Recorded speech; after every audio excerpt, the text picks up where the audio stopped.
کوئی شخص اسے سیاسی کہے گا، میں اسے کہوں گا جزوی حقیقت ہے، کلی حقیقت نہیں۔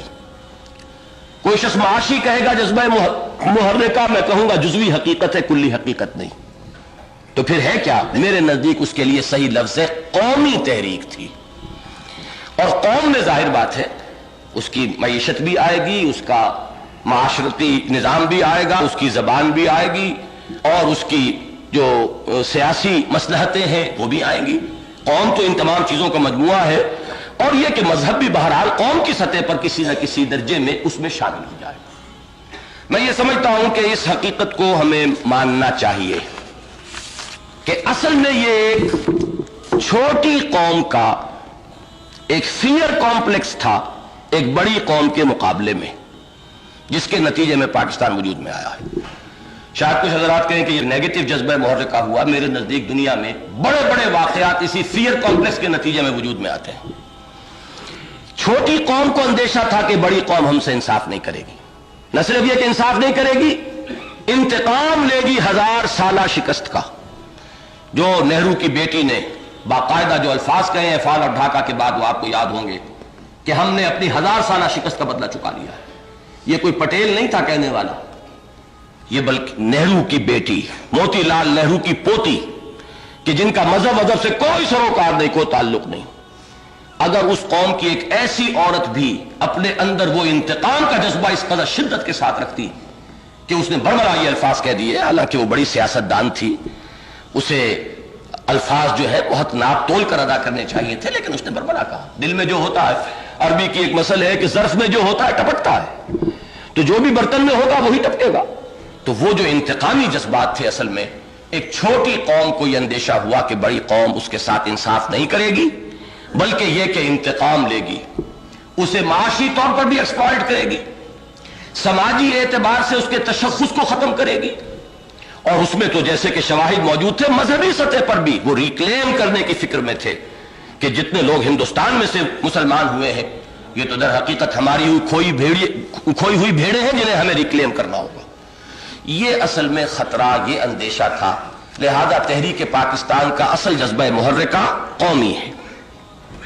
لیکن اب آئیے تیسرے لیول پر، وہ جہاں سے سب سے زیادہ صاف شفاف پانی ملتا ہے، جو آج کل آپ پینے کے استعمال میں لاتے ہیں۔ تیسرا سوال یہ کیجئے کہ اس چھوٹی قوم کا جسے یہ اندیشہ لاحق ہوا تھا، اس کی قومیت کی اساس کیا تھی؟ وہ قوم کس بنیاد پر تھی؟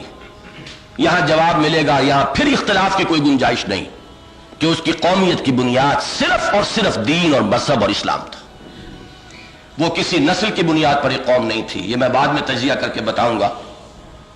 اسی طریقے سے وہ زبان کی بنیاد پر بھی ایک قوم نہیں تھی، اگرچہ ایک زمانے میں اردو کو ایک قومی زبان اور تحریک پاکستان کے ساتھ سینونیمس ہونے کا اور مترادف ہونے کا مقام حاصل ہو گیا تھا، لیکن یہ کہ بہرحال اس قوم کی قومیت کی بنیاد اردو زبان نہیں تھی، کوئی علاقہ اس کی قومیت کی بنیاد نہیں تھا، کوئی ٹیریٹوریل نیشنلزم نہیں تھا، وہ صرف اور صرف مذہب کی بنیاد پر ایک قوم تھی۔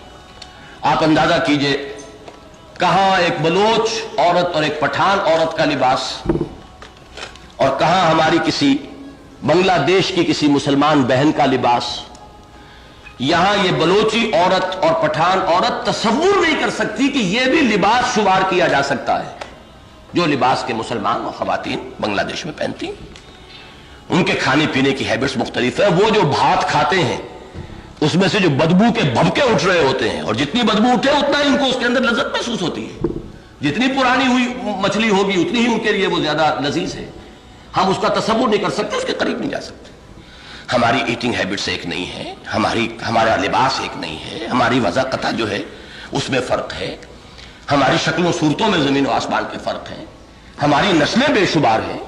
تو کسی بھی اعتبار سے یہ قوم نہیں تھے، قوم تھے تو صرف اور صرف مذہب کی بنیاد پر، لہذا ہم وہیں آ گئے جہاں سے چلے تھے۔ پاکستان کی اساس سوائے مذہب کے اور کوئی نہیں۔ یہ وہ حقیقت ہے جسے اگر صحیح طور پر ریکگنائز نہ کیا جائے، اس کو صحیح اہمیت دے کر اپنے دل میں بٹھا نہ لیا جائے، اپنی آئندہ کی سوچ کا اسے کارنر سٹون اگر نہیں بنایا جائے گا، تو آپ کی سوچ کسی وقتی تاثر میں ادھر یا ادھر بھٹک جائے گی۔ اس کو جان لیجئے کہ اس کی جڑ اس کے سوا کوئی نہیں ہے۔ پاکستان کی جڑ، پاکستان کے لیے جواز، پاکستان کے لیے اساس، یا جسے آپ رائزان دترے کہتے ہیں، رائزان ڈیٹرے جس کو انگریزی میں ہم لکھتے ہیں، کہ اس کے لیے جواز جو ہے وہ صرف ایک ہے اور وہ اسلام ہے، اس کے سوا کوئی نہیں۔ لہذا یہ مستحکم ہوگا تو اس جڑ پر، اس کے اندر توانائی آئے گی تو اس کی اساس پر، اس کا بقا ممکن ہے تو اسی کے حوالے سے۔ کوئی اور چیز اس کے استحکام کی اساس نہیں بن سکتی، کوئی اس کے بقا کے لیے اور اس کے دوام کے لیے کوئی چیز سہارا نہیں بن سکتی۔